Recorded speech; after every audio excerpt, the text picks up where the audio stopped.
3년 전에 중국의 우한에서 시작된 코로나 이 상황이 시작돼서부터 3년간의 제로 코로나, 이제 다시 위드 코로나로 가는 과정을 한번 봅시다. 뚝이 무너지고 홍수에 잠긴 가옥과 전답은 물이 빠지면 다시 원래 모습이 드러날 것이다 라고 이틀 전에 12월 11일 저녁에 중국 SNS에 이런 글이 올라왔습니다. 코로나 오미크론 변이는 어차피 무너질 뚝이었고 집단 감염이 진행된 후 모든 상황이 정상으로 돌아갈 것이라는 얘기입니다. 한 시대가 끝났다. 신화통신 궁중하오는 11월 11일 20조 방역 개선 조치에 이어서 12월 7일 10조 추가 개선 정책으로 중국 코로나 방역이 위드 코로나로 전환된 후 이런 제목의 논평을 발표했습니다. 기사는 코로나와의 3년 전쟁이 종식되고 코로나와의 공존의 시대가 도래했다고 말을 하고 있습니다. 사상 유례없는 코로나 이 대재난은 3년 전 2019년 12월 31일 중국 후베이성 우한에서 27명의 원인 모를 감염 환자 발생이 보고되면서 시작이 됐던 것입니다. 2020년 1월 초 마스크 파동이 일어났습니다. 하지만 당시만 해도 상황은 그다지 심각하게 여겨지진 않았습니다. 1월 7일부터 12일까지 아무 제약 없이 푸젠성 샤먼과 군문도를 거쳐서 대만 타이페이로 넘어가서 총통 선거를 취대한 기자가 있습니다. 2020년 1월 23일 우한이 봉쇄됐습니다. 한국에서 1월 20일 첫 확진자가 발생했고 같은 날 베이징에서도 2명의 감염자가 나오기 시작했습니다. 그때 설은 1월 25일이었습니다. 2020년. 사막가 현장을 돌아볼 겸 24일 간수성 오지에 중국 친구 집에 가서 설을 보냈다고 합니다. 기자는. 간수성에서 베이징으로 돌아오는 기차 안 사람들은 시외버스와 기차 등의 베이징 출입이 통제될 것이라고 수군거렸습니다. 중국은 2월 초 사실상 코로나와의 전쟁을 선포했습니다.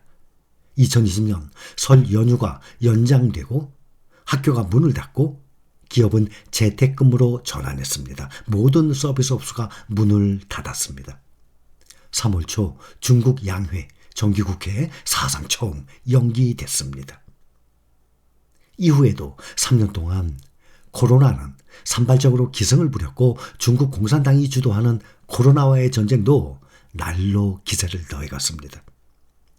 약국에서는 감기 증상 치료제 판매가 전면 중단됐습니다. 코로나 방역은 포성 없는 전쟁이었습니다. 고강도의 제로 코로나 동태 청령은 산업 생산과 주민 활동, 경제 전반에 걸쳐 가공할 피해를 가져왔습니다. 기업 생산과 소비 경제가 침체하면서 2020년 GDP 성장률은 1992년 통계 이후 최저치인 2.3%로 급강하했습니다. 국제 항공편 취소로 하늘길이 막히면서 관광 물류에 막대한 차질이 빚어졌습니다. 2019년 1억 7천만이었던 중국 해외 여행객이 사라지자 2020년 세계 관광시장은 직격탄을 맞기도 했습니다. 중국의 동태청령 제로 코로나, 고강도 방역 통제는 세계적으로 원성을 샀습니다. 더욱이 2022년 초 코로나 오미크론 변이 이후에도 제로 코로나 정책을 고수하자 중국 내에서조차 강한 반발이 일어났습니다. 2022년 11월 11일 뉴스핌이라는 이 기자는 한국에서 돌아오는 길에 중국의 호텔 격리 도중 방역 완화 20조 발표 소식을 접했습니다. 해외 입국자 격리가 10일에서 8일로 줄어 기자도 혜택을 누렸다고 합니다. 시진핑 산연임이 확정된 2022년 10월 20차 당대회 후 나온 20조는 방역 정책의 대전환을 요구하는 조치였습니다. 이어서 12월 7일 나온 10조항 방역 개선 정책은 사실상 위드 코로나 선언이나 다름이 없었습니다. 11월 7일 10조항의 큰 원칙은 중국 사회 운영이 다시 3년 전에 정상사태로 돌아가는 것을 알리는 신호탄이었습니다. 10조항 이후 거의 매일 위드 코로나 신정책이 쏟아지고 있습니다. 더 이상 생산 및 영업 중단이 없고 봉쇄 통제도 없습니다. 코로나에 감염이 돼도 시설에 끌려가지 않습니다. 매일 주요 일과였던 핵산 검사도 특별한 경우가 아니면 할 필요가 없어진 상태입니다. 중국은 주민 인권 침해 소지가 있는 행적 추적 코드 제도도 철폐했습니다. 23년 1월에는 해외 입국자 격리가 자가 3일 건강관측으로 완화된다는 소식이 요 며칠 중국 인터넷에 바닥에 나돌고 있습니다.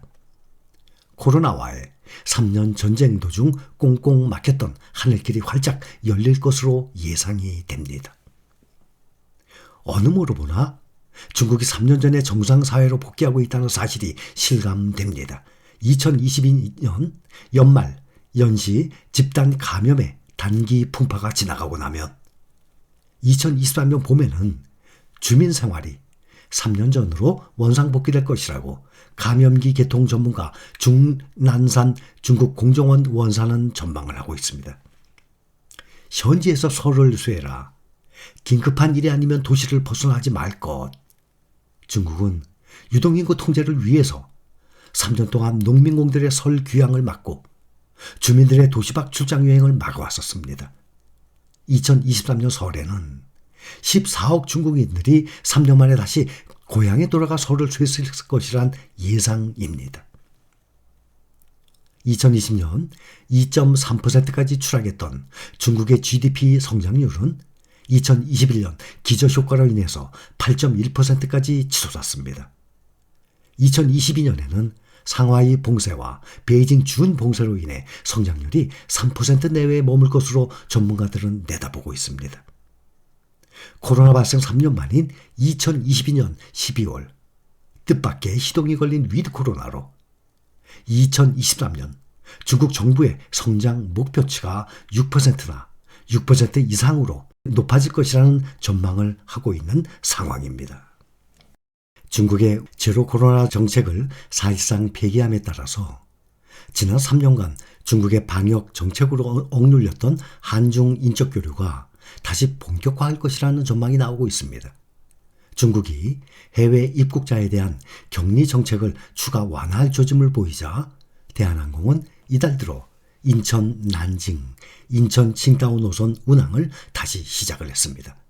다른 항공사들도 한중 도시를 잇는 노선을 빠르게 되살릴 것으로 알려지고 있는데 한중 항공권 수요가 급증을 하면서 항공권 예매 앱에서 운임이 크게 오르는 현상도 나타나고 있습니다. 어제 12일 기준으로 한국에서 중국으로 가는 편도 항공권 가격은 지난달 초 대비 5배 이상 폭등을 했습니다.